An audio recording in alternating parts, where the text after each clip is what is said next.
कहते हैं जब इंसान रोता है तो लोग देखते हैं, लेकिन जब एक भगत रोता है और भगवान चुप रहते हैं तो वह पल सबसे भारी होता है। चित्रकूट के जंगलों में एक साधारण सा भक्त रहता था। न धन न यश, बस हर दिन एक दीपक, दो आंसू और एक नाम, राम राम राम। एक दिन भगत की दुनिया टूट गई, सब कुछ छिन गया।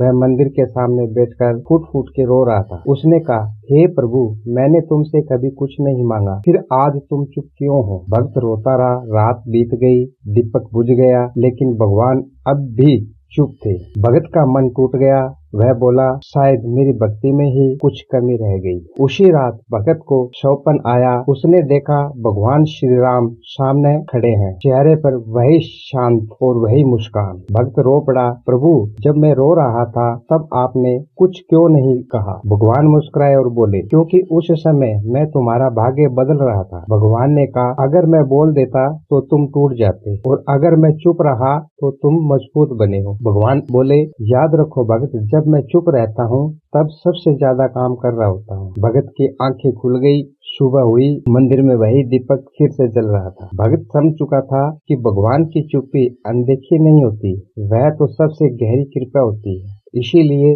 अगर आज तुम रो रहे हो और भगवान चुप है तो डरना मत, क्योंकि भगवान तुम्हें हराने में नहीं बल्कि जिताने में लगे होते हैं। अगर आपको भी कहीं भगवान की चुप्पी समझ नहीं आई हो तो धैर्य रखें और कमेंट में जय श्री राम, जय सीता माता लिख दीजिए।